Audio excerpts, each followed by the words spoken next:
আজকের এই দাবিতেই যে এক্ষুনি রাজ্য সরকার এবং স্কুল সার্ভিস কমিশন যোগ্যদের চাকরিটা বাঁচানোর স্বার্থে তারা ওএমআর শিট, মিরর ইমেজ এবং যোগ্যদের নিখুঁত তালিকা প্রকাশ করুক।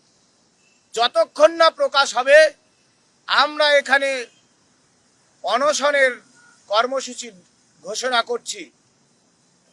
কারণ আমরা রাজ্যের শান্তিপ্রিয়, আইনের প্রতি শ্রদ্ধাশীল একজন শিক্ষক, শিক্ষিকা কিংবা শিক্ষাকর্মী।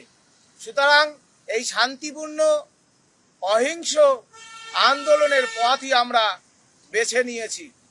আমরা এই আচার্য সদনের এই খোলা প্রাঙ্গণে, যেখানে গ্রীষ্মের এই তাপ প্রবাহের মধ্যেই, এই চূড়ান্ত অব্যবস্থার মধ্যেই আমরা অনশনের কর্মসূচি গ্রহণ করতে বাধ্য